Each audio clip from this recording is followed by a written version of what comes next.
So, Vicky, welcome to the ADHD Biography podcast. Thanks for coming on. You're welcome. Just first of all, if you obviously we've known each other for a little while now. Did you want to give a bit of background to our audience and anyone that might not know who you are? Yeah. So my name is Vicky, but I do prefer Vic, so I go by Vic. I have, like John said, known John for a while now. We met at the Lincoln Business Club. So I currently work in a corporate role for a charity, and on the side, I also coach neurodiverse people as well. So that's kind of my little professional background. I really appreciate you coming on. Like you say, we met at Business Club, maybe a year or two ago now. It's been quite a while, but it's really nice to get the opportunity to sit down with you and talk about obviously your journey with, especially with ADHD as well. It's not something that's necessarily talked about in that kind of environment, and I think there's. We can probably both attest to in the professional environment, ADHD coming into a conversation isn't that frequent. So it's nice to be able to sit down and just talk about, like I say, your journey, first of all.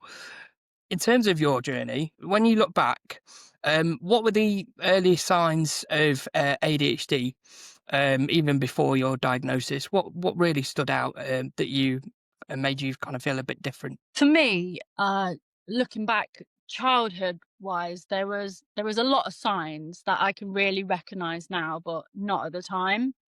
I was a very hyperactive child. I was very popular. I was very happy. I could not sit still. I got the nickname in reception of Little Miss Chatterbox from the Mr. Man. Um, I was always on the go. I had terrible sleep habits. I never slept. I was always moving. My auntie used to say to me on numerous occasions, "Will you just bloody stand still?" Because I just used to move. I just used to love to dance around in the kitchen. Some things don't change, I guess. But those were kind of the earliest memories I remember, and I have actually got a couple of my school reports just to kind of give you an insight, because I think it's important to understand actually how this shows up, and rather than me just saying it, I can. It's not that I have to prove to you I have ADHD, but it feels good because it validates and reaffirms myself, if that makes sense. So I've got one here from year 5. Vicky is a rather boisterous and disruptive child who could, with more effort, make greater progress. She must try to make more all round effort in the future. She has begun to work more quickly, but she should try to speed up her rate of work. She has an unfortunate tendency to chatter in class, and she has great difficulty in settling down to work. And that was reception, not reception, it was, primary school year 5, but I've looked through a lot of my reports, and they're all so similar. It's all about that I couldn't sit still. I would talk, I would sing, but what really stood out to me was just how I struggled with certain, um, subjects. So maths, English, science, IT. I really struggled with those areas. And it's not until I look back that I actually think the reason why I thought I was the class clown and I was silly and I was distracting people, it was maybe a sense of shame and actually discomfort because I struggled in those areas. So instead of sitting and struggling, I'd distract people and not focus on what I was doing because it was easier to do that. So then no one would know that you're hiding something, you know? So there's a sense of masking in a way, and it's quite a common theme that I hear from guests and just people that I speak to with ADHD about in school the reports and teachers say could do so much more, if they could just sit down and focus. Absolutely. It's a really telling point. I'm just curious to know how your parents kind of dealt with that and communicated that to you, because obviously back then, like, well, school reports aren't really communicated to the child, but more the parents. What was your parents' view on that? Um, you know what? I can't remember any conversations. I just remembered more so like being not being told off, but being told by the people around me about how hyper I was or how I couldn't sit still. Um, there was nothing, it wasn't a sit down conversation. We've had these reports, you need to focus more. It was just who I was as a child. And it's like, oh, well, that's who she is. So that's that. But as I moved into secondary school, it became a lot harder. I I really struggled in secondary school because I had a lot of personal issues going on at home. So I actually wanted to be in school because home was really difficult. But on top of that, I was gay as well. And it was something that I was aware of it, but wasn't aware of it. So you've got a tumultuous home life. You've got a in the closet gay person, and then throw in undiagnosed ADHD as well. And I was an absolute problem child. I really was. At school, I just would not focus. I used to swear a lot. I used to shout out a lot. My attitude absolutely stank. I was an awful teenager. I uh, I've got another report here from year 9. um, Vicky's on report at the moment as her behaviour seems to be getting in the way of her learning. She's a bright girl and must aim to do well for herself, not become seen as the class clown for everyone else's entertainment. And it's that people pleasing element of my ADHD that was a common theme throughout school. It was actually, I'm not going to tell you that I'm struggling. I'm just going to make everyone laugh and make everyone feel good. So it validates me, it gives me that dopamine hit, and then I won't have to address the issues going on. But I got dropped down from the really high top achieving group to the bottom. So in the bottom group, there was people just like me. So I didn't really stand a chance. Um, but a common theme throughout all my reports was the creative was very prominent. So like art and drama, and also history and geography, because there's an element of like storytelling and visual. But science, English, maths, RE, I just really struggled because I just could not get into that mindset. I just didn't have those skills. Yeah, and I suppose in classes like drama and things like that, where you've got the space to move around and express yourself, and it's, it's an environment where you can do that. It's not frowned upon, like with the maths and science and things like that. I suppose that was probably why you were seen to excel more in those areas. Because I know, like with me recently, when I was having my assessment and talking about how I found it in school. And I know for me that, like, there was a particular kind of class that I remember being in where it was a science class. The teacher was like, had this horrible monotone voice, spoke for ages, or like all the lesson. Nobody else really, interacted or anything like that. And then on top of that, you used to have to sit on these uncomfortable wooden chairs as well. And that was just torture for me, that, like, hour. Was that the same for you in those, kind of classes as well, like maths and science, where you did struggle to, you didn't have that freedom to be able to, like, move around and things? Yeah, when I was really early in school, I struggled so much in maths. Like, I had a teacher who wasn't particularly nice. Maths was very uncomfortable, even now. I'm terrible with numbers, spreadsheets, Excel, absolutely hate it. I do bits as part of my job, but I try and avoid it as much as I can because It's I not guess it not your takes me interest back. at all, I suppose, is it? Yeah, and it takes me Mm, back to yeah. that fear. And do you think that you're obviously you've touched on reports on how kind of you was boisterous in class and distracting other people. Do you think that or like influenced or impacted that teacher's decision to kind of make you stay in class because you were like that? And do you think that they possibly thought that it was another way of you trying to disrupt the class, even though really it was just a case that you needed to express yourself because you had undiagnosed ADHD and you wasn't quite sure how to process that, I guess. Potentially, for sure. But actually, funnily enough, in secondary school, maths was the only lesson that I would try and pay attention in because my teacher was scary in secondary school. Um, and well, I thought she was scary. She just seemed a lot more strict than the other teachers. Yeah. And it was really important to me that I got her on side and made her like me. Um, so I struggled, but I very much didn't misbehave in that class because the consequences would have been dire. So I guess it was like a kind of instilling that fear mentality, if you like. So I did push that down.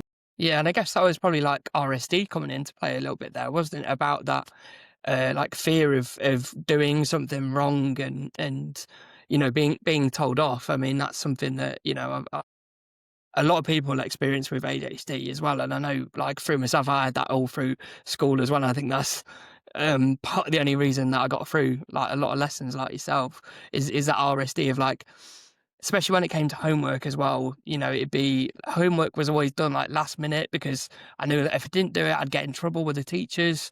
Was that kind of same kind of thing there? Do you think?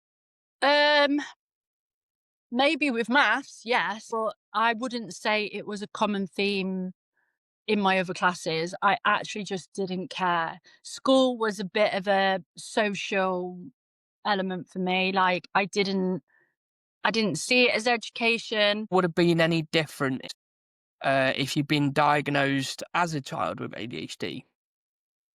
I really think it would because I did have a short period of time when I had a learning support um, person, like assistant. So I was put into like isolation and worked one on one with her. And I remember like building a really good relationship with her. And actually, I would settle down. So I think if I would have had that consistently, then yeah, I think I probably would have excelled if I was diagnosed early. However, I'm very much of the mindset of you have to go through all these experiences because they make you more resilient to be able to be the person you are now. So I try not to look back on little Vic with shame and guilt. I look back on a very misunderstood person who didn't understand herself and nobody understood her either. So Yeah, absolutely. I mean, schools are really testing time, and it's especially as a teenager, you're trying to kind of find yourself and understand who you are. And I think with that added layer of like undiagnosed ADHD can make it really difficult as well.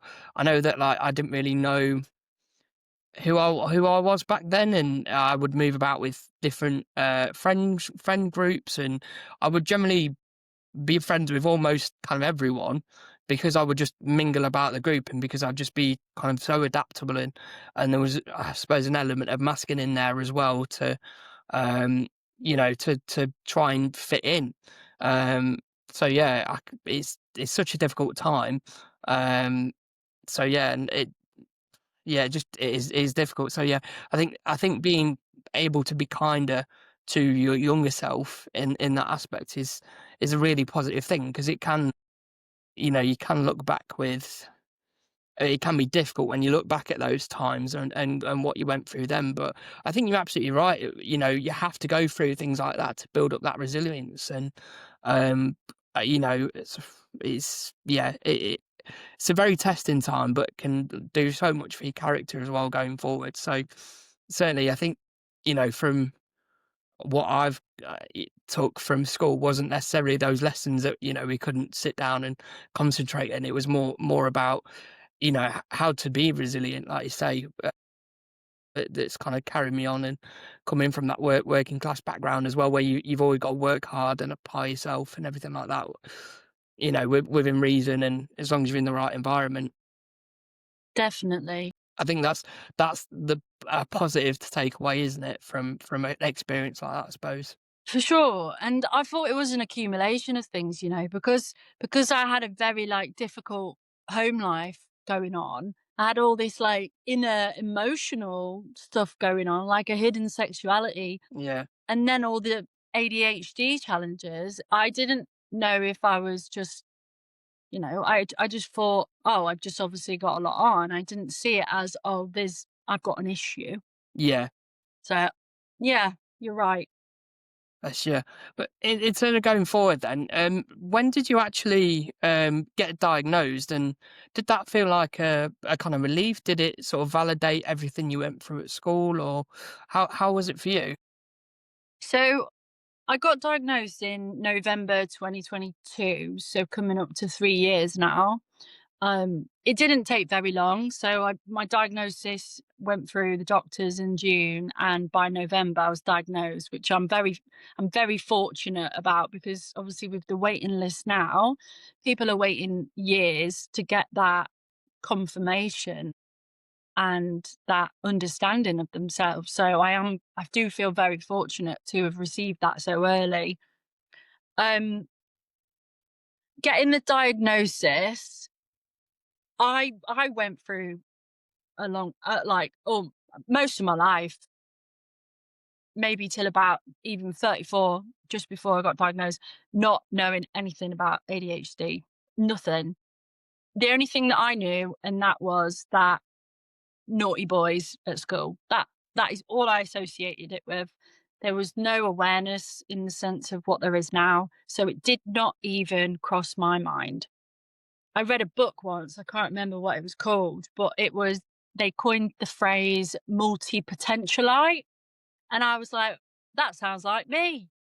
I'm somebody who is the jack of all trades and master of none." That sounds a bit like me. So that's kind of what I refer to myself as, like somebody who just wants to get involved in all these different things and has all these different ideas.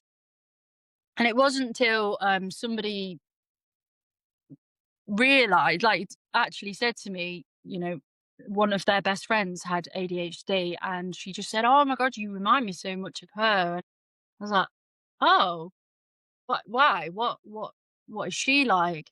And then the conversation like evolved a little bit, and it was like a light bulb moment for me. And I don't advise going around diagnosing your friends. Yeah, It was just a conversation that yeah, I was just keen to understand a little bit more about. Um, and I went off and I researched it, and I was like, "Oh my God, like this sounds a little bit similar." So getting that diagnosis, so putting your paperwork into getting that diagnosis, there's this weird period that happens. So for me, it's 6 months, but I appreciate a lot of people are in this period right now. But it's that, have I got ADHD? Am I making this up? What if I'm 99% sure that I have, but what if that yeah. 1% I haven't? What if I'm just making all of this up? And it's so weird that like you kind of like you say you do know, and it, and you're saying about the weight as well. That was I'm impressed. I'm impressed that you got your diagnosis that quick. Mm, I think that's a really good thing actually. That you didn't have to kind of wait too long and have that weighing on you. Because I think by the time I got to mine, whilst I knew, it was just that like confirmation, and like you say, I mean, it took me just over 2 years to get mine, and um, when I was having my second assessment the other week before I got officially diagnosed, I was still like nervous before it, because I was thinking, even though in the first assessment they told me I ranked very highly in, well, for combined type, and I was still like, but what if it's all just made up in my head? What if it's a lie? What if they turn around and say, "Oh no, that was all wrong. You haven't actually got it." And then what? And then what? But even though I'd been, I mean, I kind of knew about it. It was a similar situation to yours, where it was actually a work colleague of mine said, "You've got ADHD," and I was like, "No, I haven't." Off, because I again had that same impression of you of people with ADHD, that it was just that naughty boy in school that got kicked out, and yeah, was always rowdy and things like that, and which is like completely wrong. I know now. But yeah, so for a number of years, I knew, but I wasn't necessarily bothered by the diagnosis because it was enough that I knew. But then when I was actually going through it, and yeah, just that period of, like say, uncertainty, and yeah, it can be quite validating, can't it, when you actually do get that official diagnosis. For sure. When they literally said it to me, I was expecting like, "Right, that's it. You've got ADHD. We're gonna throw you in some support groups. We're gonna give you all this information." I received nothing. I only had to wait from November to then March. I say only, that felt like years, to get the medication, but getting my diagnosis was probably one of the hardest periods of my life. I For me, it felt like grief. It felt like losing someone. It felt like losing a part of me, because my partner at the time, I always used to look at her, and I always used to compare and be like, "Oh, she handles things so well, and, she articulates this really well, and she doesn't let the little things get to her. She doesn't overthink." And I was like, "You know what? That's gonna be me one day. That is gonna be me. I am sure of it. I've just gotta keep working hard, and it will be me." So when I got my diagnosis, there was a, well, actually, that will never be me, because my mind is wired very, very differently to hers, and they're all other neurotypical people. So there was a great sense of loss for me. And in that moment, I did not know who I was. I felt so lost. Everything from my life made so much sense, but then came the shame, the guilt, oh my God, it was such a roller coaster of emotions. But you know what? I turned in, I turned into this like sense of entitled person. I've got my diagnosis, work. What are you going to do for me? I've got my diagnosis, friends. You need to do this. But the worst thing is, I didn't even know what I needed, and I expected everybody else to. And as much as it's great to really understand who you are, you cannot fully be happy with your diagnosis until you've moved into acceptance and you know what that looks like. And it's only well, it was 3 years. It'll be 3 years in November. I think it's only been the past year, maybe even less than a year, where I've actually done a lot of work, where I can be happy with who I am and compassionate and forgiving to that person who struggled so much. Do you mind if I ask you was there any specific thing that you found that really helped to get you through that period? And what kind of things did you do or put in place that helped you, sort of find yourself again, I guess? For the first 6 months or so, what happened was my senses became so heightened. I became the most self-aware version of myself ever, but it was self-aware in the wrong way. It was picking up on every sound, every interaction, every single emotion was heightened, and it caused strain on my friendships. It changed my friendship, it changes your relationships, and getting that diagnosis had such a strain on my current that is now previous relationship. What helped me during that time is time. It's a bit like when you go through a breakup. It's time, but it's also being inquisitive about yourself. So always asking why, always checking in. it's very difficult. Like, I can tell you, like, all my coping mechanisms and bits and bobs like that, but during that period, I think you have to go through the grief. It's a bit like if somebody passes away, you can't just go, "Right, I'm healed." You just go you just have to ride the wave, as uncomfortable as it is. Yeah, and it can be really uncomfortable at times, and it's very weird because it is a common theme that I've heard from people who are late diagnosed, that there is such a weight that comes with it, and you know, I think I spoke to somebody recently about the impact and sort of the value that, I think as society we would benefit from if people were diagnosed earlier. Because like you say, there is so much grief, there's so much thinking of.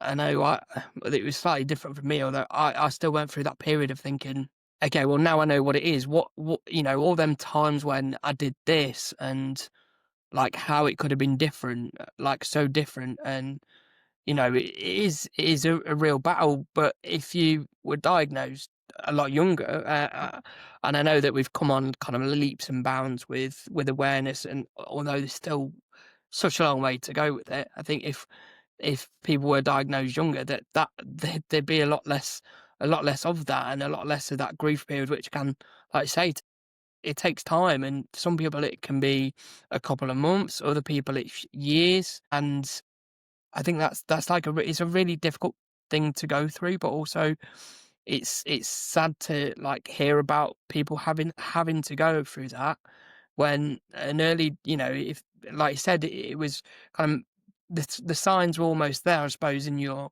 school reports. So if the awareness that we have now was there back then, would you have got diagnosed then and kind of avoided that period, I suppose, of time where, you was clearly, like you say, riding the wave of it.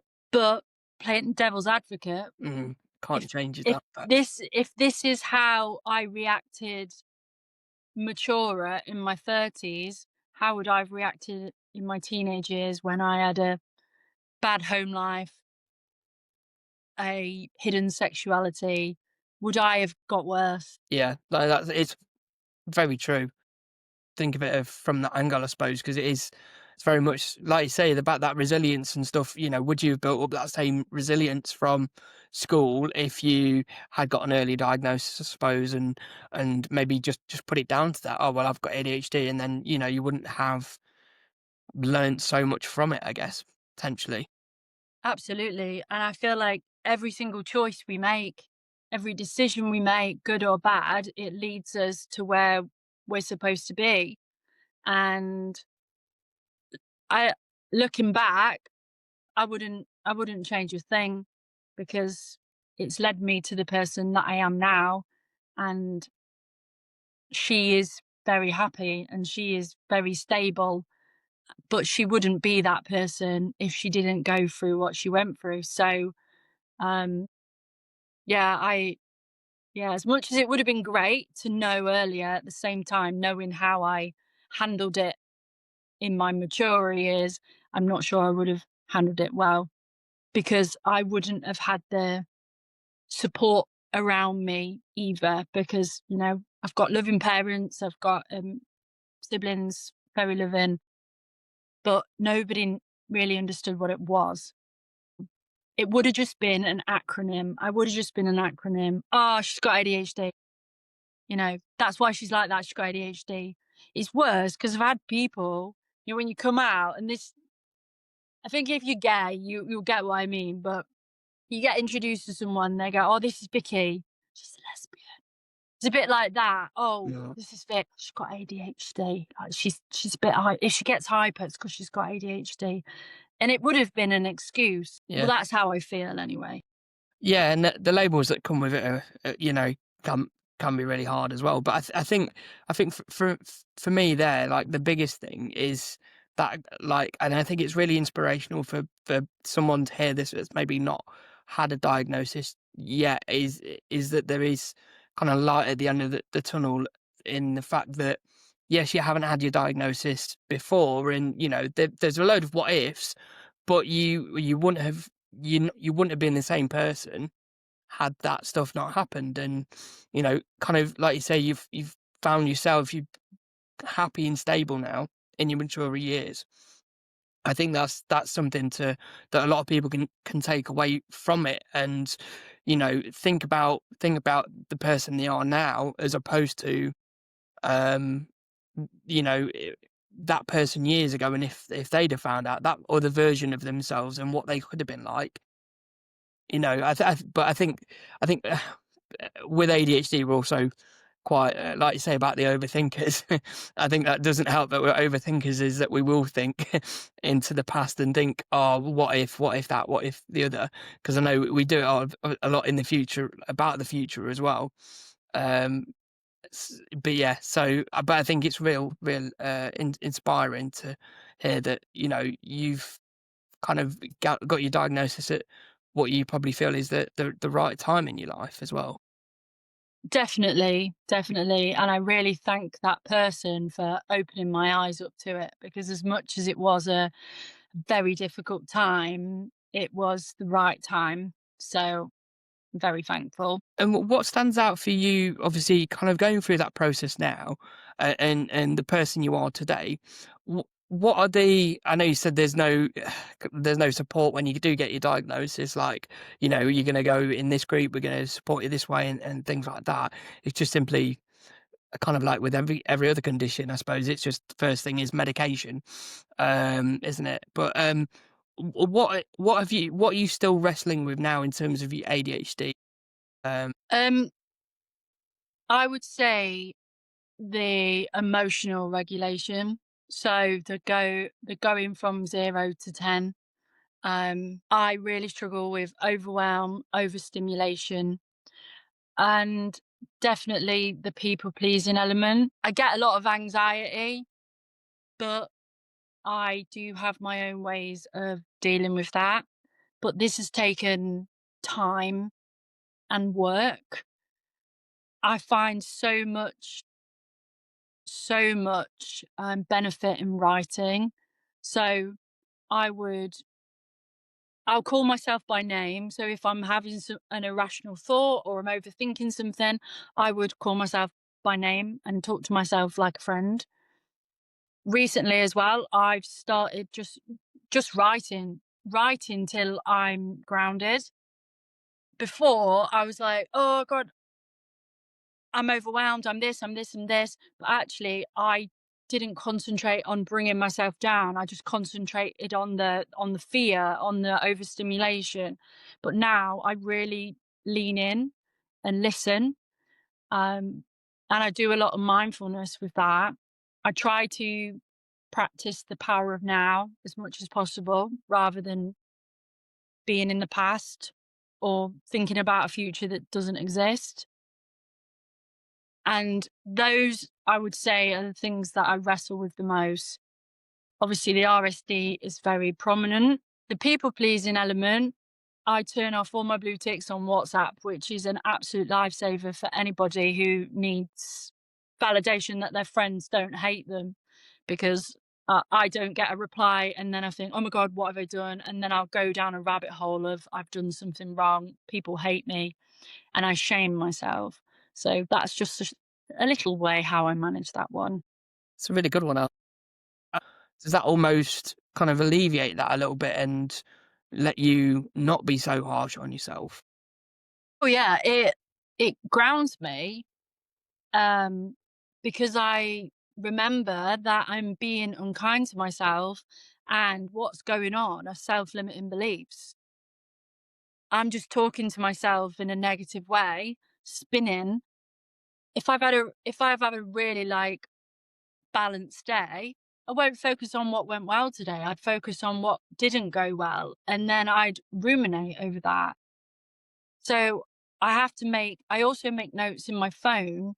So if something, if, if I, if something happens and I think, oh my God, this is an irrational thought, I will write down exactly what happened and then just give myself that affirmation of this is all okay, this is all in your head.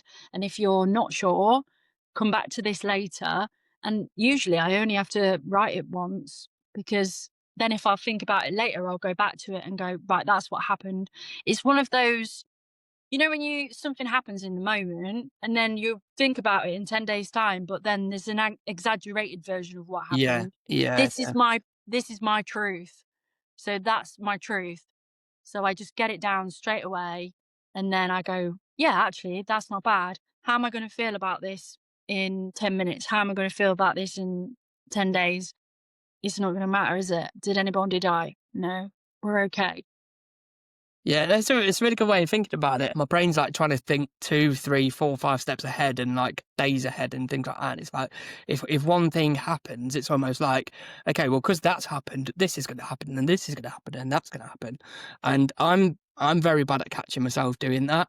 Thankfully, my other half, she's like amazing at it, and she kind of understands it to the point where like she's well just stops me in that moment and goes, "Well, that's all in your head, like that's not happened, doesn't mean it's going to happen. It's just your like internal monologue kind of worrying about the future when you don't need to. Don't There's no need to blow it out of proportion." So Absolutely.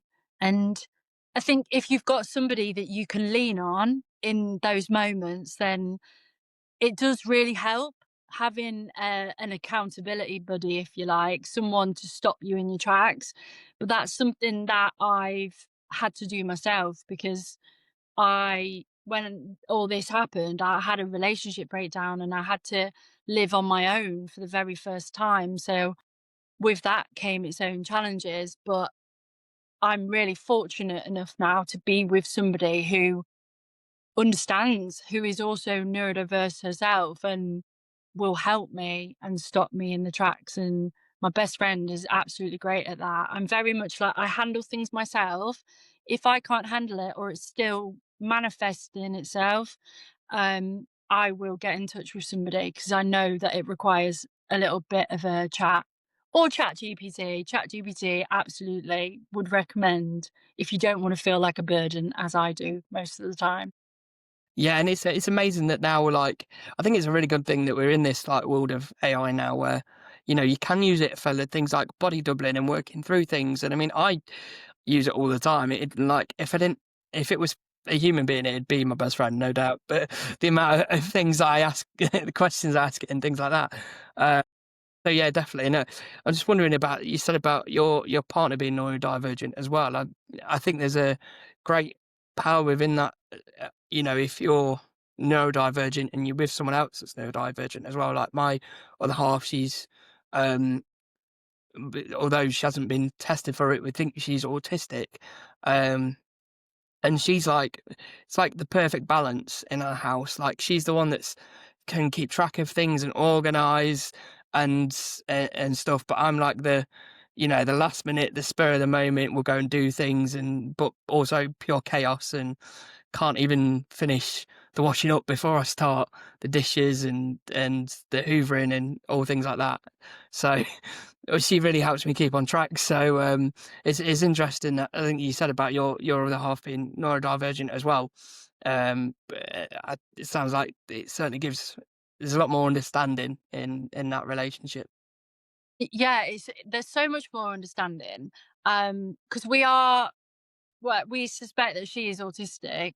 Um, she hasn't got a diagnosis or anything, but we really complement each other. Like, don't get me wrong, we have to work hard to ensure our communication is good. Because my people pleaser wants to fix the issue straight away and talk through it. Yeah.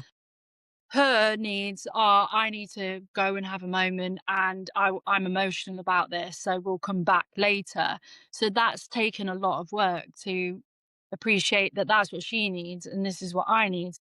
We find a good middle ground, and having what I think was neurotypical partners before, you kind of feel like the burden, like the one that Mm. always needs looking after all the time. You're the one with the mental health problems and the issues, and that that in itself caused a lot of shame.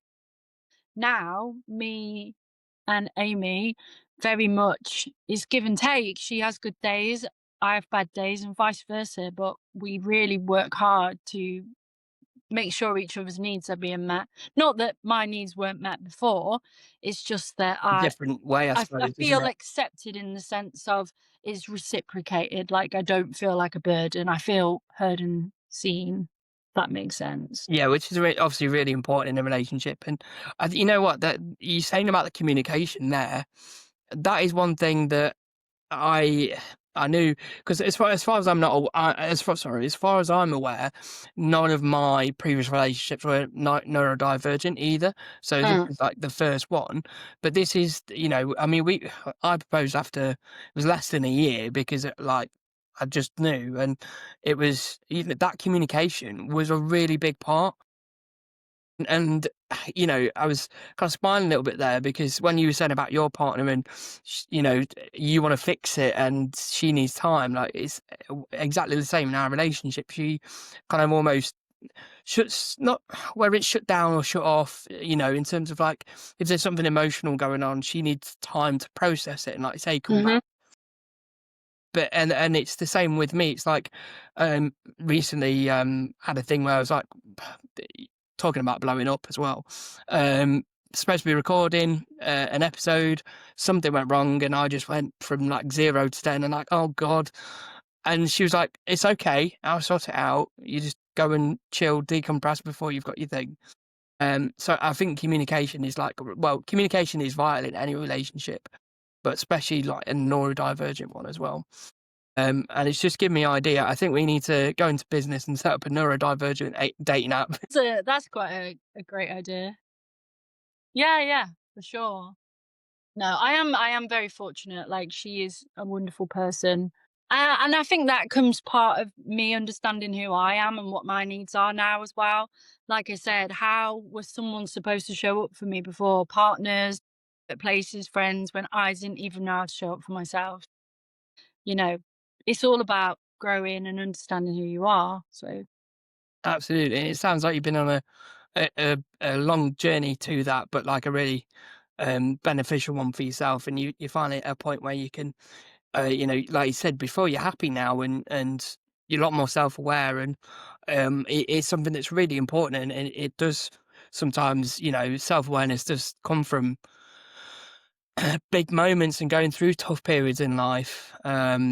Yeah, so yeah, completely kind of resonate with that as well. I mean, I think for me, like when I really started, it was almost like again similar. It was a culmination of things.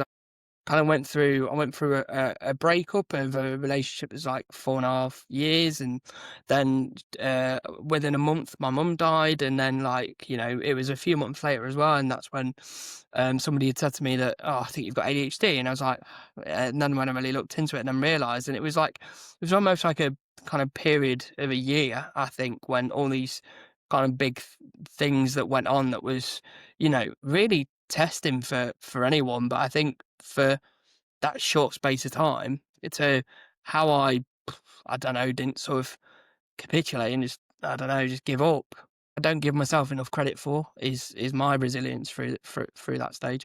Anyway, enough of me, going through therapy here. I have that effect on people, John. Um, how do you think? Because you mentioned earlier, like in school, like you were more creative and you felt you could express yourself in those creative um, lessons and areas. How do you think ADHD like fuels your creativity and your approach to life now? Um, for me, writing is everything. So I've always written, always written. Not too long ago, actually, I found my diaries from school and they were so sad. She was so sad. And it's taken me a while to get to that place, but I actually wrote her a letter just to say everything's okay. And I told her that she had ADHD. I told her that she's sober now and that she doesn't drink anymore. I've told her about her life and where she is now and what she's got to look forward to. And there's something like so cathartic about that. It was like a finally letting go moment for me. And that was when I talk about like growth and healing. because people throw those words around so much, like, "I'm on my Mm. healing journey." But actually, hun, if you're saying you're on your healing journey, you're probably not, because it happens when you least expect it. Transformation just happens. Like, you can't pinpoint it. It comes later, and then you go, "Wow, I I literally do not recognize that girl I used to be 2 years ago, 4 years ago, 10 years ago." So, writing to her was really something that I needed. I do like to write poetry. I've always expressed myself in that way, and that's the way creativity shows up for me. I'm very theatrical. You've seen me present. I'm very theatrical when I present. I like to, like, inspire and encourage others. Um, yeah, is a massive theme in my life. I'm always the first person to put my hand up and initiate things or suggest new ideas, different ways of doing stuff. And that's something that will always stay with me. I have got a little poem for you that I'll share with you Have you? shortly. Oh, very nice. Yeah, it's only a little one though. It's one that I wrote a while ago, and it was just about, it kind of summed up an ADHD brain for me. Um, if you want me to share it Yeah, with you. I'd love to hear it. Yeah. So it says, if your head is a jungle, say hi to the lions, tigers, and bears. Befriend them, for they too are learning how to survive in the wild. Um, actually, what do you interpret that as before I tell you? Um, what do I interpret that as? That's almost like the chaos, I suppose, in your brain. It's everything that's, everything that's like big, bad, and scary all going on at once, and all from different angles and things like that. I mean, I don't probably not hit the nail on the head there by any. No, you're not far off at all. So the jungle is obviously the brain. Mm, The lions, tigers, and bears are the emotions, the feelings, the chaos that shows up. And the surviving in the wild is befriending them. It's just like your emotions and your feelings. So let them pass, feel them, forgive yourself, be kind. That's how that poem kind of, not, I was going to say resonates for me then. That's the wrong word then. But that's what I was trying to express when I was writing that poem, because self acceptance has taken such a long time, and it's taken a lot of sleepless nights, a lot of emotion, a lot of crying, a lot of pain. But she's here. yeah, and I think it expresses, the ADHD brain perfectly, and everything that you have to go through, and like you say, accepting the bears and the lions and the tigers. It is something that does take time, and it's not a battle that you suddenly win when you get a diagnosis. Like you've touched on today about that period of grief and everything you had to go through when you receive your diagnosis, and all the work you've done since then to get to who you are today. And that's something that will continue. It's a continuous journey, isn't it, of growth and Absolutely. self-acceptance. And it can be really hard. I think we have our bad days and our good days, and it swings and roundabouts. But it's learning to identify those points and learning how to kind of put things in, whether that's medication or other bits like that. Because even that's not the answer. But things like writing and being able to find some way of expressing yourself, and especially points like putting yourself in the third person, I think is a great, takeaway that anyone can take, and put into practice starting from now.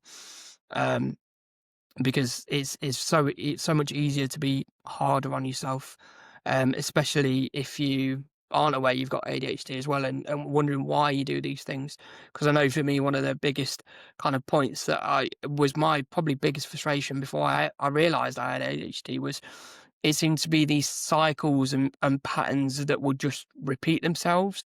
and Mhm. I could never there was never a one kind of quick fix or one permanent thing I could do that would end those cycles. It would just always revert back to being the same. And it's only when I actually realised I have ADHD that I understood why that I always revert back, and that I need to. It's about changing and trying new things and learning different ways of breaking those cycles and just make it Definitely. easier. So And just going back to the lifestyle stuff, something that I did wanna touch on that I didn't really mention was sobriety. So, being sober played a massive part in my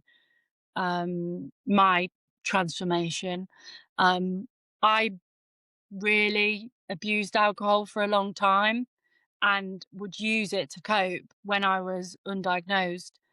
And alcohol for me was like a big hug. It was like that person that you go to at the end of the day. And it was like that for many years. And I really was becoming very much addicted to alcohol. And it wasn't in a fun capacity with friends, it was a sitting at home drinking capacity. And it was a making excuse for everything. So, oh, I've had a bad day. Oh, it's a Sunday. Oh, the sun's out. Like any excuse to drink. And getting sober changed my life. He was in a very, very bad place before I got sober. So much so that my partner at the time broke down on me and said, "Look, I'm really worried that I'm going to come home and I'm going to find you." And when I say find you, I think you know what I mean by that. And that was that was huge. So as ADHDers, we have an addictive tendency. And I was definitely addicted to alcohol. I wasn't drinking at work kind of gal. I was just like in the evening, just like as thought a it, coping mechanism. yeah, I was just coping. I was just like, you know what? I don't want to sit here with my feelings. I don't want to sit here with the pain. I don't want to acknowledge anything going on. I want to sit here in my victim mindset, feeling sorry for myself, for that person that went through this and that girl that's going through that. And I was just an absolute victim. And until you can turn off that mindset, you will never, ever, ever grow. If you need to lower your expectations of other people and stop thinking that everyone shows up in the same way that you show up because everybody's different. Getting sober changed my life. I've been sober nearly 2.5 years. I went through a breakup sober. The first 2 months of my sobriety, I had a really difficult breakup, um, and it knocked me. And I wasn't even close to drinking. I wasn't. I was like, you know what? This is not going to get the better of me because I think if I did, I wouldn't be here today. I wouldn't, because it would have got the better of me. But something told me you need to keep going because there's a better you waiting for you. Well, that's really powerful because I mean, overcoming any addiction is not easy, but then adding on, a relationship breakup on top of that as well, it's a testament to you and being able to pull through that. What kept you going, and how do you kind of avoid? Do you avoid alcohol completely now, or if you don't mind Yeah, I asking? haven't touched it. I haven't touched it since. Um, well, the thing is, when you give up alcohol, your relationships change. So they change with your friends, they change with your family. When life is centered around alcohol and your friendships are centered around alcohol and you're the one not drinking anymore, you've then got to make a different choice. Do I still want these people in my life, or are these people happy to show up for me and respect my choice? And luckily, I've been fortunate enough to have really good friends that have respected that. They didn't understand it, but they respected it. I think you've kind of touched on it there, a little bit there about I kept going. the being around the right people, I suppose. Being around the right people. Um, Keeping myself distracted, which I don't recommend now because what you're doing when you're distracted is you're avoiding. And if you're avoiding, you're not feeling. And if you're not feeling, you're not being authentic. So you need to feel. So I went from relationship to date to date to date, trying to find happiness. My happiness always relied on other people, always, always. Every partner I was with, it was their job to make me happy. That's how I felt. But actually, happiness comes from myself. So it took me a while to get to where I am now to know that happiness starts here. And actually, your partner should share your happiness. They are not solely your happiness. And did you find that, because I feel like I went through a similar thing of, that I needed to be with someone to be happy, and I've looking back, I felt that a bit like you said about the people pleasing side, is that if I made them happy, that would make me happy. But then there was a big realization that it wasn't just making them happy that made me happy, because I'd often neglect things that I really wanted. And it wasn't until my relationship now, where I said earlier about the communication side, and actually just saying, being able to, and I think it's a really hard thing to do. I know I've found it hard about that people pleasing element, and thinking, not just going with, okay, well, what does this person want? I'll do it. But actually Yeah. going, what do I want? And asking yourself, what do you want? Because I know there was um, a period when me and my other half initially got together, and there was this thing about sleeping in the same bed, not just like overnight, and even living together.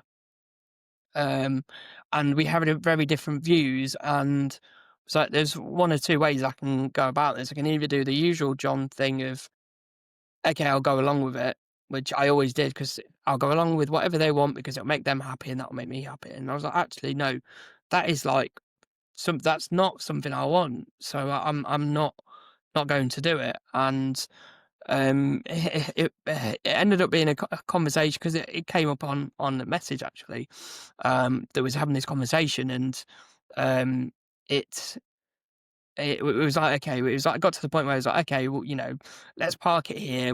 I said, we'll talk about it tomorrow. Like, let's go for breakfast somewhere, and we'll talk about it then. And then I'd kind of like prepared to break up, because it was something that I didn't want, and I was no longer going to not say what I wanted and just go along Mhm. with it.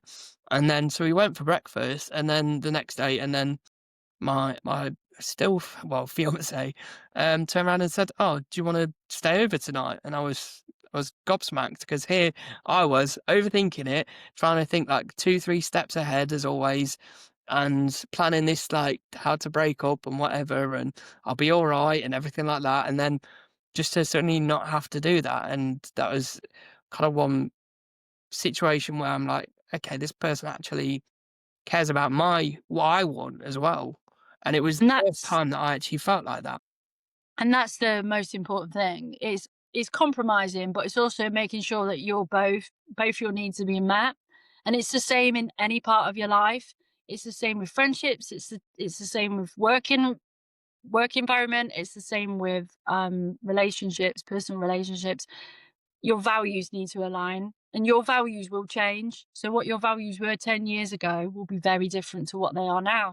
And it's okay that they change. But to be your most authentic self, you need to respect those values and understand that if something isn't working for you or doesn't align with you anymore, you need to let it go. And that's okay. There shouldn't be any shame around that. We, in order to stay authentic, that's what you have to do. Because otherwise, you're living a lie.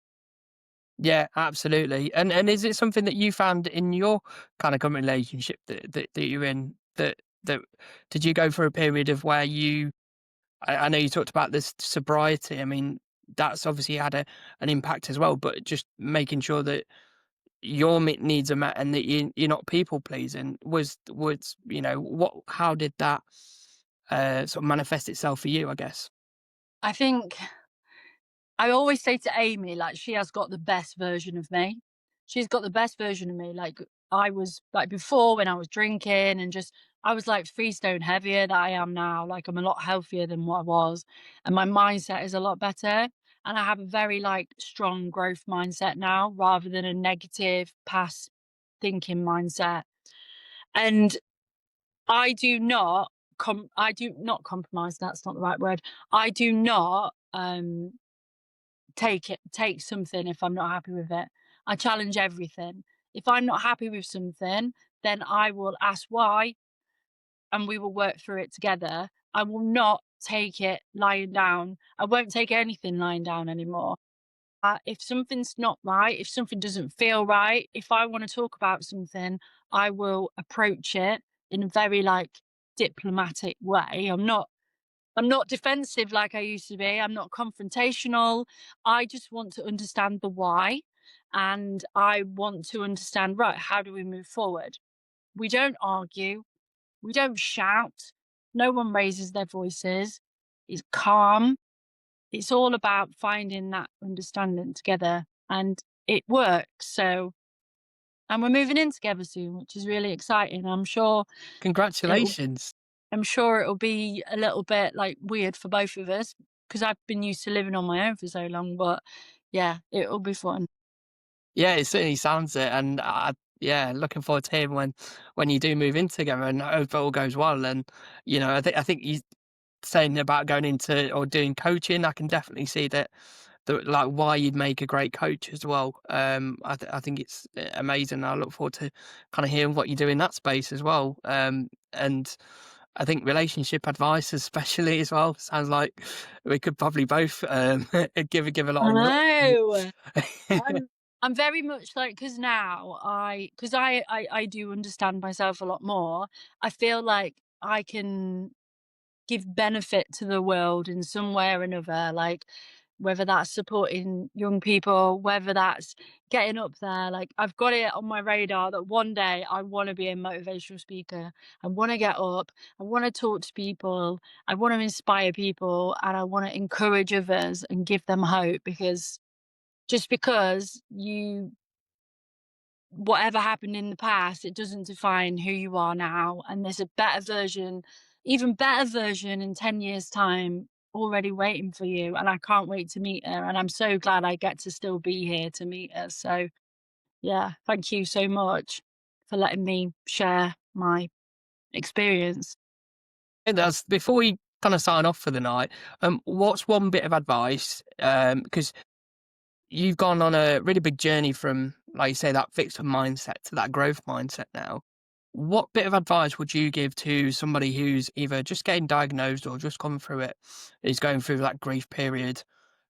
What advice would you give to them about finding that growth mindset, and thinking about the now as opposed to back then? I would say before you can focus on the now, you need to be at peace with the past and reflect in the sense of compassion, kindness, without shame and guilt, because you went through life undiagnosed, not knowing who you were and what you needed, and that was not your fault.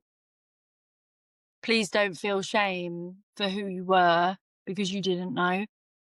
But in order to move forward with your new diagnosis, I would say the piece of advice I would give is lean in, really listen to your body, listen to what it's saying.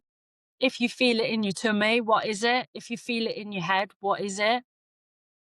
Don't distract yourself constantly with social media, with TV, because you may like being on your own, but unless you're sat there in silence, you ain't on your own. Lean in, listen, because all the answers are right inside of you. That's what I'd say. That's what I wish somebody told me. Just listen. Just listen.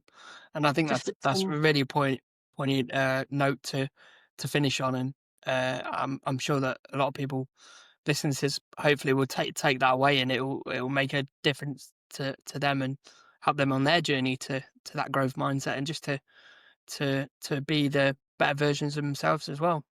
I feel like we need to fade out with, Beyonce. One of my favorite Beyonce songs, actually, which I really love to listen to, and it makes me feel like empowered, is Beyonce "Running," because she says, "If I lose myself, I lose it all," and I just love that line. Keep going, girls.